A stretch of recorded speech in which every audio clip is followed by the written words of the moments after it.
Bwetogerera baganda bange mikwano gyange omukulu mwami Nsete Buhabulwa ate amaze okubanga abaana baffe abawambibwa abasinga tebali mu mbeera nnungi era mawulire getufuna waliwo omukyala eyakubibwa emiggo mukazi wattu nana yakunjubuka ne bajja ebizigira bya bbulaaka muganda waffe tali bulungi nnyo twongera okumusabira twongera okusabira Katonda twongera okugumya pulezidenti waffe Kyagulanyi Ssentamu Robert Babwani kubanga ali mu bulamu obw'okukyalengingibwa ali mu bulamu obw'okugwebwamu amaanyi tusuubira nti Katonda yali sasula bannayuganda abagadde eggwanga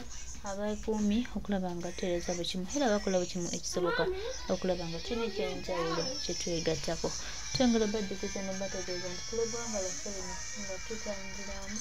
era nga tuli omu twakitagenda mu maaso twakitagenda tambula nga kino tambula tusaba ffenna tukwatagane wamu tulabe ng'eggwanga lyaffe litambula ddala bulungi nga bwe lino otambula mwe Museveni ali ku lugendo lwe olusembayo era naye akitegeera bulungi n'okujjako ebikolobero bikyamu mutudde mukkiriza bakola ebintu ebyo nammwe singa gavumenti ekyuka mwagala kufuuka barefugee olwaleero oba olunaku lwajjo wabaddeyo okusabira omwoyo gw'omugenzi Eriya Kateegaya Ekkololo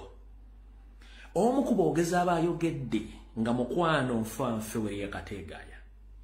ayina obubaka bwe yasindikidde Museveni nga bwe yali abusigazza okuva omugenzi Eriya Kateegaya yamugamba nti okufa kwo ngenda kufa nenze nga nze Kateegaya bye nalwanirira saabifuna nti byebiriwa namugamba nalwanirira effugabbi obutemu okuwamba biva mu Uganda n'okukyusa obukulembeze mu mirembe wabula nfudde sibifunye bwe mufunanga obudde obwogera ne Yoseri Bahabulwa Nyandwe mumugambe afuba okulaba nga atuukiriza ebyo ebyatulwanya tulabe ng'eggwanga lifuna emirembe okukyusa obukulembeze mu mirembe nga tewali kuyiwa musaayi nga bantu bawambibwa tebatulugunyizibwa omwami oyo yawadde Museveni ebigambo Museveni yabadde ne mukazi we ne beetunulako bwe bati naye nga kyekiraamo oba bwe bubaka omugenzi Eriya Kateegaya bwe yalekera omusajja oyo bugamba Museveni yamubugambye naye era nga omanyi nti Ssekabaka Kayemba Nantabulira Ssaabalamu lya Bbumba omusajja oli ayaganye okutegeera ebigere byamugambye era akyasigala awaganyizza empaka bawamba abaana buli ddakiika kansooke mbibazanyire biwuli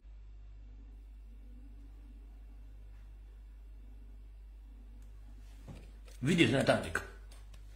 Conclusion, my heartfelt prayer to Your Excellency and humble request to request to you as his childhood friend, President Yoweri Museveni, is Kateegaya's wish that you guide this country in a very peaceful and orderly transition as a lasting legacy to the nation you have both served with the dedication. I would also like to argue, President Museveni, to engage Eriya Kateegaya's seniors and elders, particularly those who are over 75. It's a remarkable generation whose wealth of experience and wavering patriotism can offer you very honest, invaluable counsel on matters of national importance. These comrades are not seeking jobs, and they don't want any favors, but simply wish to offer sincere, selfless advice in the spirit of safeguarding the values and aspirations for which you all sacrificed. Atamanyi luzungu kankoddiremu omugenzi Eriya Kateegaya baakula ne Museveni ne bagenda ne byobufuzi ne balwana byalwanirira bagambye wabula bwe yali afa yalekera omwami oyo obubaka era bwagambye Museveni nti omugenzi Eriya Kateegaya gyali yandibadde musanyufu nnyo singa okkiriza ebigambo bino bye yandekera nti kwe kukyusa obuyinza mu mirembe nga tewaliwo okuyiwa musaayi n'okuleka eggwanga litambule nga tewaliwo muntu attiddwa era ye jali ajja kuba musanyufu ne banne abatanoonya mirimu wadde ensimbi wabula ekinkwasiza ennaku ku basajja bonna n'abakazi abadde batudde mu ttenti ezo tekuli n'omu yali agambyeko Museveni bigambo bino ng'omwami bwabe mubagambye bonna bakubye engalo niyo babuuza lwaki bakuba engalo ng'ekitufu bakimanyi nga batya okugamba omusajja bigambo njagala otunde Museveni atera nnyo okwemagaza n'atunula ebbali bw'ati ne yeebuzaabuza ng'amugamba bigambo apayinza attention oba abadde attentive ku bigo by'omusajja ono ne Janet kennyini takyusiza wadde ensingo mulyoke mutegere mu ba MP ebintu byomukola byonna olwaleero lwaffe munyigiriza olunaku oluddako mugenda kubeera nga muli wabweru w'eggwanga oba wabweru w'ofiisi ezo nga mulina okuddamu ebibuuzo bye mwandibadde mwegema olwaleero kankaddemu wano mulundi gumu. Conclusion, my heartfelt prayer to Your Excellency and humble request to request to you as his childhood friend, President Yoweri Museveni, is Kategaya's wish that you guide this country in a very peaceful and orderly transition as a lasting legacy to the nation you have both served with the dedication. I would also like to argue President Museveni to engage Elia Kategaya's seniors and elders, particularly those who are over 75. It's a remarkable generation whose wealth of experience and wavering patriotism can offer you very honest, invaluable counsel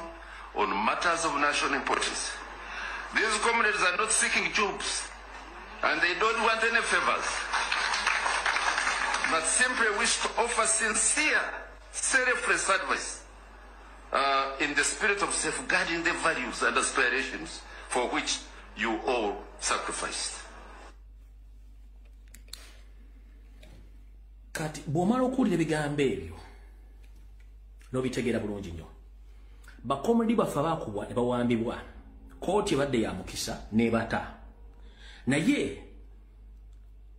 bakyagenda mu maaso n'okuwamba ejjinja bali mu kuwamba ekasese bali mu kuwamba Fort Portal bali mu kuwamba mu Kampala wakati bali mu kuwamba ng'abawamba bannaabwe ku byalo gwe comrade yali eyo Munnayuganda oba okola mu bitongole byakwerinda nga Museveni bakulagira ne bandi bakulagira ogenda okuwamba munno oyo omwana wa muntu gw'owambye mugenda sigala ne ku kyalo Museveni ngadduse ne banne ensoga enaginyumiza otya tuyina bamama tubamanyi batata mwe abaana bwe tubamanyi lwaki mweteeka mu layini y'omuliro nga mukimanyi nti gavumenti esigaddeko akaseera mpawe kaaga wetwogerero lwaleero abaana bangi bali mu kuwambibwa Jinja Kasese Fort Portal Mbalala mu Kampala wonna bali mu kuwambibwa wetwogerero essaawa zino muganda waffe gwe bayita Bashabe Vian Media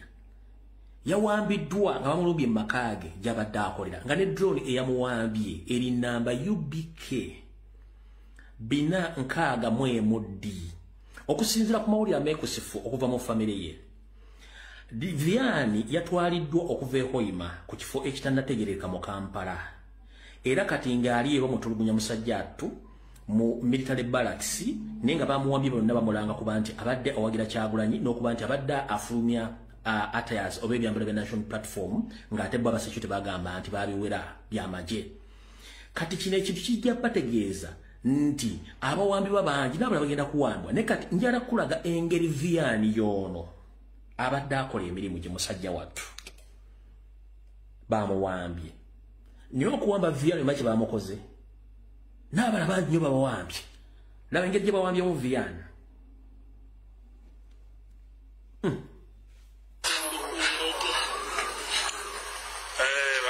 Kabangalina na drone zile wa Vian letere saa zino bali mu kukwata bakwasira ebyalaani n'ebintu bindi bingi muno okutina batankwata batankengaano bakwasira ebyalaani kyayita akozesa n'ebintu bindi bingi muno so tutumayire kigarukawo abasirikale amahe polisi n'abandi abali mu leeya bayikira maka ga Vian ala kwikara bayireyo ebintu byaye byakozesa nk'ebyalaani n'ebindi kozesa t-shirts za NUP ezaito zitukira ku kiwala baitu katwongere kumusabira baitu kino kikoleka nti gavumenti nti ekutina muno ate omuntu atalina mundu yasaine kyalaani oikyuta na drone nakabangalizona so kina kyokora byona bijja kuwa katuwembuuliza okutta Vianney Omuwambi otutte n'ekyalaani musango ki gw'omuvunaana okutta Vianney omututte musango ki gw'omuvunaana okutta abaana ba National Platform bakuba musango ki gwebavunaana abatalina mundu then ng'ojja otugamba nti Kony was there ng'ojja otugamba Alice Rakwena was there ng'ojja otugamba ADF was there